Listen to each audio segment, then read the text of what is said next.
Hi everyone, this is Pierrick from P2 Design. As you may know, I've been working for Atypic Studio for 2 years now, and I've been working on the trailer for our upcoming book. And in this video, I will show you how I've made it using Eevee. Let's get started.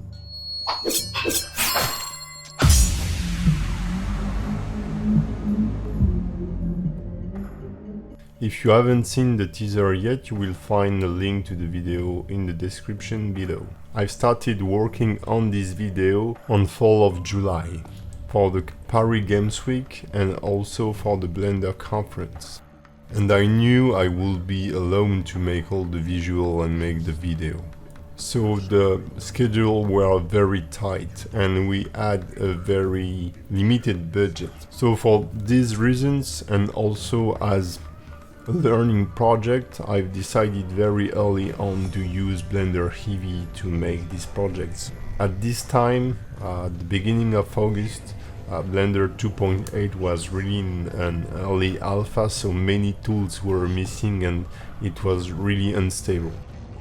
So the first step was to write a script. So our CEO Jeremy started writing the voice off, which is the voice of the character, the King Akuyandi, and our concept artist Spoon started to make some drawings. So we knew where the video were taking place. It was underwater in dark caves with volcanic sources and hot water sources. So I recorded the first version of the voice off where I recorded myself to have the timing of the video. It was pretty important. And then we have made a short animatic, so based on the storyboard and the script illustration, we just put this voice off and some effects upon some pictures. That's a good way in pre-production to know more or less where you are going and where to start. Even if there were some changes in what we have done, in the end it was pretty close to what we have here.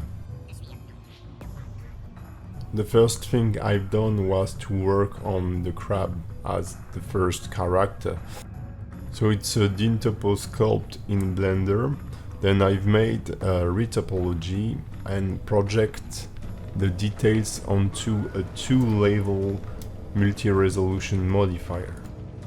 I've then exported this model to Substance Painter, so before I export it, I apply the multi-resolution modifier because I will bake the normal map and all the other map onto this multi-res model from the dynamic topology sculpting.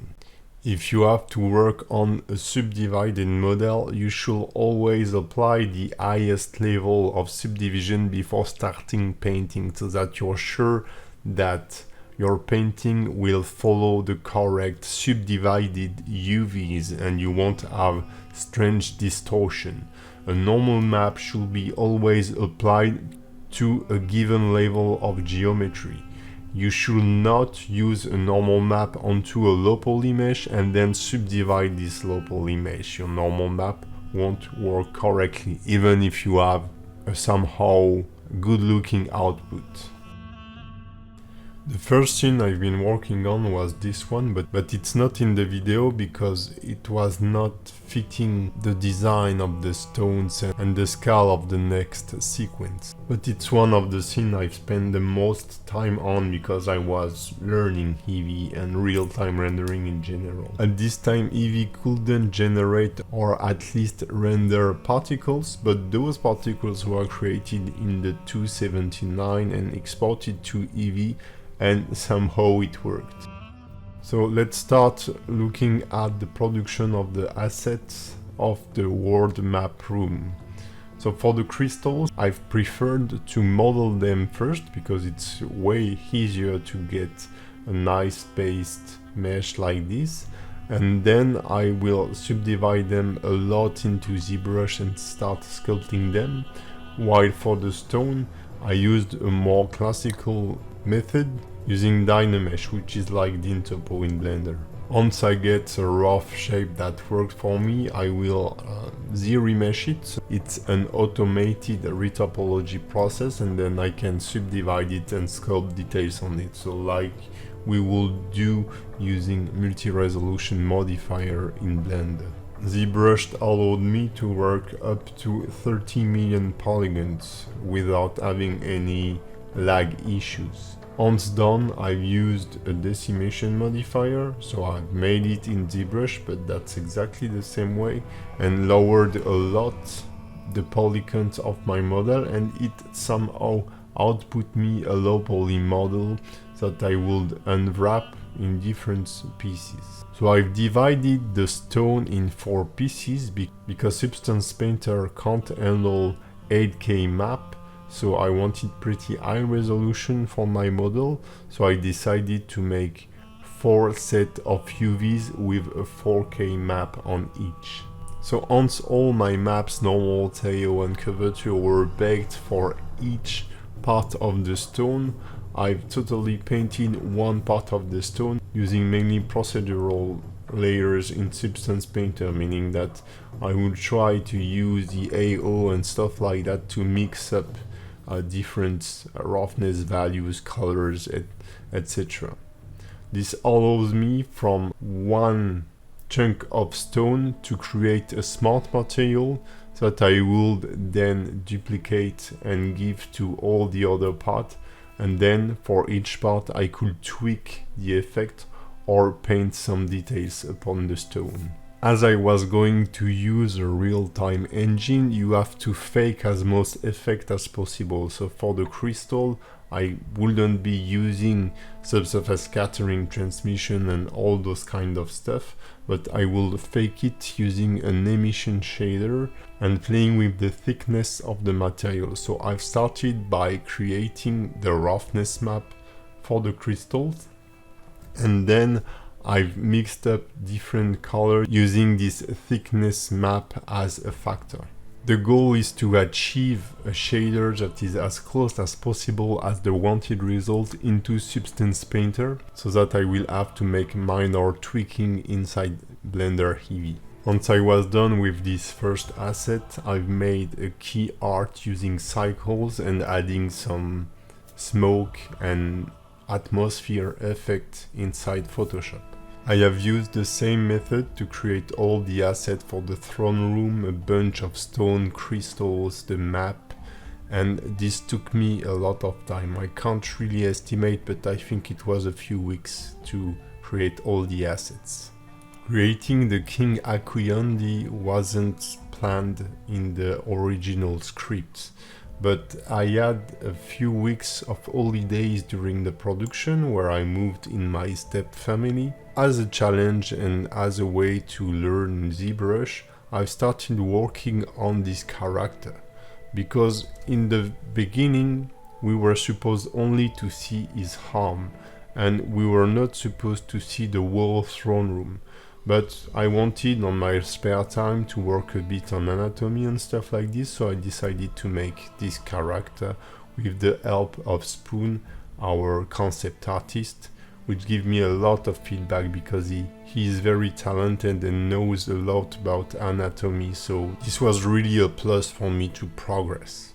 So I've made this character mostly for fun, but once it was done, we were really convinced we could use it inside the video, and so we planned to make the whole throne room. So as for the stone, I've made different UV maps for the arms, the legs, the torso and the head, and baked the normal map and the curvature map separately so that I could add 4 sets of 4K maps. I have also created a global UV map with the whole character on it, so that I could paint the albedo or the diffuse color in Substance Painter.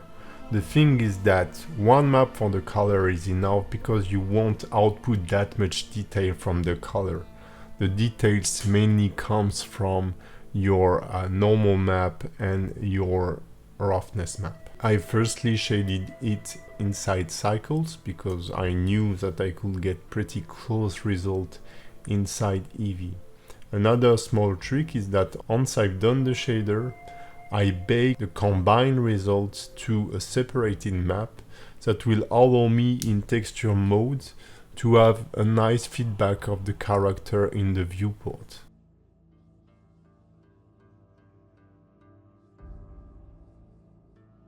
I am used to create all my rig from scratch, but in this case it wasn't really affordable and it wasn't really interesting, let's say. So I've used the Rigify add-on and then I've added some controllers for the tail and the fin.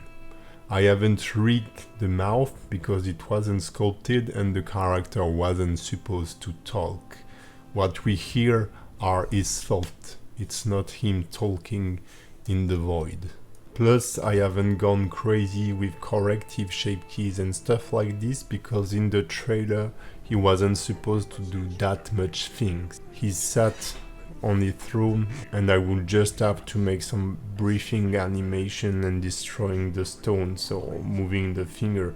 So I spent most of the time trying to achieve a good weight painting onto the hand, but for the remaining part I didn't spend that much time to make it very nice, even if he was used then in other sequences like this final screen. Regarding animation, I've made all of them inside Blender 279 because I didn't feel comfortable with 2.8 and it was really unstable and you couldn't recover your file back into 279. So what I've done is that I was mostly animating in 279, reopening the file in 2.8 or re-importing the action animation into 2.8. So I won't be going that much onto the animation process because this is something I've covered a lot of time in my streamings and in my others video. So as for Eevee, I will try to break down the different scene, at least this one, because it's not always super responsive and the latest build doesn't render all the scene as there were before. So we will start with this scene and I will take each element and try to explain you how I've shaded them. So the first noticeable thing for most of the scene is that for my background, my world setting, I haven't used any lighting. The background is a pure black color because this is the best way to get a dark atmosphere for sure, and also it's easier then to control where the lighting is. Using an HDRI is always super cool, but for this specific kind of scene where you are in a closed environment with not that much light, if you don't have the perfectly fitting HDRI, it's pretty difficult. And I have a volume scatter set to a pretty low density to have this volumetric lighting that you can see on those point lamp here. Regarding my setting, so I'm using Eevee for sure. For the sampling, I didn't go that much crazy. 32 was sufficient. I've used 64 but didn't really see the difference. Then for the shadows, I'm using the ESM and I set those values here after a few tests, just not to overkill the rendering. I've been using indirect lighting, so I've been using light props on all my scenes so that you get nicer information for indirect lighting, but I didn't use any cum map for the reflection. I've been using instead screen space reflection with, I think, mostly default setting. I've tweaked the edge fading so that whenever you have your camera pretty tangent to the surface, you will have a fall off into the reflections. Then I'm using the ambient occlusion for sure, the volumetric. So it's pretty interesting. I used a tile size that was pretty big because getting lower, honestly, you will have a sharper volumetric shadows and stuff like this, but honestly it's not really noticeable and this is very demanding on the computation. And then here I have my start and ending, so try to fit your scene scale. You don't need to have a big clipping distance onto your volumetric. It will again be more demanding. And the bloom for sure to have those nice glowing effect. So again, those things are to be tweaked depending on the result you have on your screen. So I've separated my scene using the new layer management, which is very nice. I'm here in shading mode. I have absolutely no lamps available, and still you can see the usage of the emission to fake volumetric. But I've also baked indirect lighting into cycles onto those areas of the circle and set those with an emission that was added upon my material. All my material are using the principle BSDF with a classical solid shader, and then I just add some emission upon it. So I will enable a few lights here. So this is a pretty common technique in video games to bake lighting to have more accurate reflection or indirect lighting. I will enable the lights from the circle, and there is also a plane in the back with an emission texture which is slightly animated. Then to fake the gold rays, I've been using multiple spotlight with a very tight angle. You can see the size is very small here. I enable the water now, so you can see the effect of the screen space reflection. It's close to mirror-like surface here, and when I get further you can see the reflection. And if I change the angle of view and I go into my screen space reflection here and change the edge fading, you can see, so it's pretty subtle, but as soon as I get it bigger, we can see the reflection fading here and here on the sides. And you can also see those small dots here of light. So it's currently, those are luminescent plankton effects, let's say, which are stuff you can see in Thailand, I think, and that we have used during the first sequence. So we have them here, and you can see that the texture is animated, so there is a slight rotation on several layers of Voronoi and noise texture, just to get those little dots here brighter or fade into black. Another noticeable effect here is the water effect on the base of the wall that we can see also on the columns, and I will show you the example on the columns.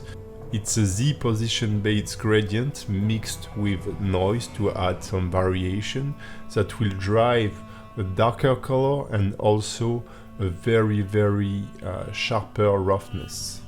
The benefit of using the Z position to drive the water map is that I can move my object and the water map will update, and this allows me to duplicate those columns and distribute them on the scene and always get a nice level of waterness. To create the waterfall in the back, it was pretty easy. It's a mirror-like surface with a bump that is driven by a stretched noise texture, and I've just animated the coordinates of this texture. For the lamp, I've used an emission texture that I've added onto the surface to fake the volumetric lighting, and I've put inside of it a point lamp. So most of the time your lamp won't be occluded inside Eevee. This is pretty cool to make this kind of volumetric effect, but the problem is that you will have those lamps in the reflection. On the second scene, I had this issue and I had to place some stone just to occlude the reflection of the lamp onto the water surface. For the King Akuyandi, there is not that much specificities. There is just an emission shader that is animated to follow his heartbeat and make his tattoos shining, because he's supposed to use a special ink that reacts with his body. So it's in the story of the game, and it glows with his heartbeat and also with his hunger. So you can notice here a problem because I'm combining different normal maps to make the arm, the torso and the face, for example. And you can see the seam here and the difference in the shading. So I had the chance to talk to Clément Foucault during the Blender conference, and he told me this should not happen. So I think they will be working on a workaround to avoid this bug. Regarding the FX, I was able to fake smoke using particles and to make some texture evolving in time onto surfaces, but it doesn't render very well. Sometimes some of the plates doesn't render at all, particles won't render, or sometimes it would render, but I didn't know why and didn't know how to fix the problem. Here is an example of the use of a location or position node. As you can see here, I have this kind of smoke simulation. These are cards, so these are planes with different influences. And here I'm using the location that goes through a separate XYZ so that I can get a high information. So it will use the Blender unit. 0 will be your ground in the world space, and then the further you go, the higher will be the value. So if you are working on a scale of 10 Blender units, for example, and you want to have this gradient from 0 to 10, then you should divide the value so that you will have 0 divided by 0 and 10 or 12 here divided by 12. So you will have a gradient from 0 to 1 onto the scale of your scene. As you can see here, I have a more progressive gradient. And then this allows me to drive different nodes. So it may look a bit messy or a bit complex, but honestly, this is mostly experimentation where you get distortions and stuff like this. And this will drive the scale of the noise texture. So here you can see a pretty high density of the noise texture, while here it's getting bigger. And I also use this height value to drive the transparency, and in the end you get this nice smoke effect. So this was my first go-to method to create the smoke. And with some layers here, you can see that if you're facing the camera in your shot, this could look pretty convincing. I will need more variation from left to right, so I could have used the same method with the location or the geometry node. But there are some of the fog effects that I still kept inside Eevee, like those foggy layer. It's a mesh ribbon that has been unwrapped, and I'm again stretching a noise, voronoi, etc. textures upon it, and they are slightly animated. I then use the position node and separate the different channel to blend it with its height or from right to left.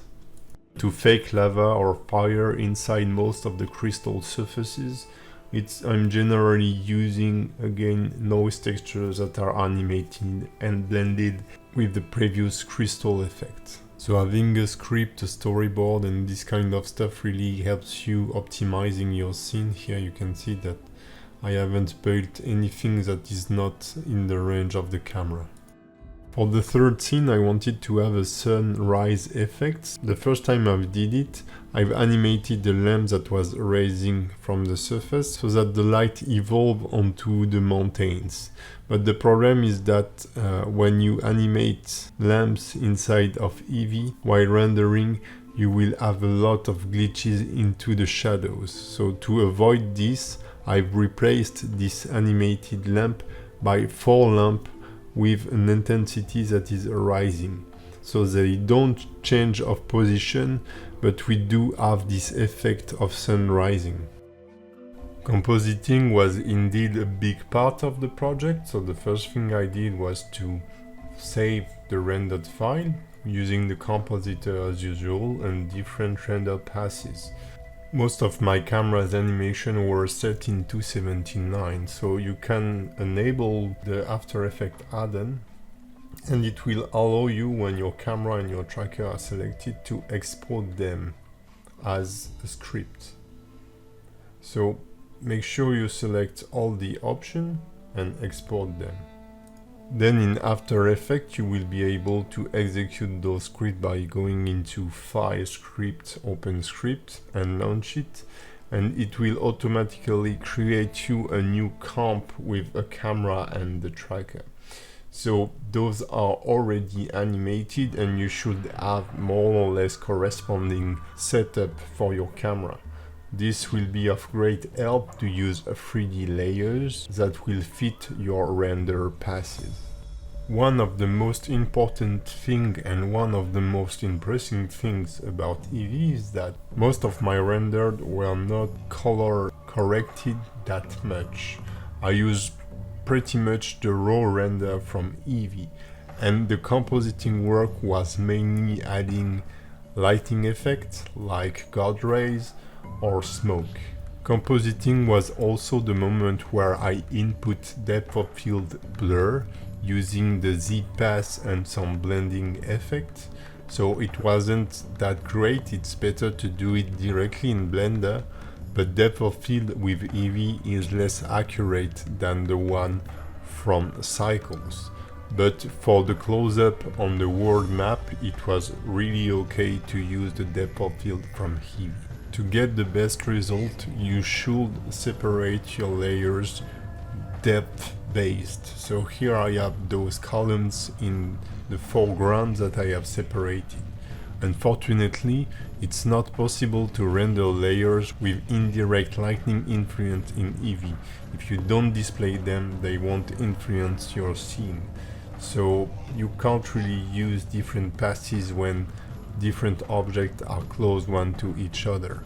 But for those ones it was okay, and I could get a really accurate depth of field directly in After Effects. I've also created an ID map by using simple OpenGL render and setting different color to my base materials. This allowed me, combined with the depth, to create masks to blend my smokes effects.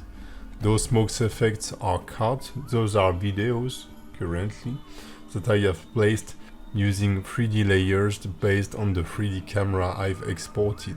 On some of the shots I've used After Effects built-in tracking to create those 3D cameras. Then it's just a matter of time. You spend a lot of time blending different smoke layers, and finally we go to the final stage where everything is combined. I added some motion design for the logo, and that was it. I could export the video and send it to the world. So I really hope you've enjoyed this making of and learned a lot of things about my pipeline using Blender Eevee, and that it will help you. And I really hope to see you supporting our project and following me on YouTube for other videos. See you!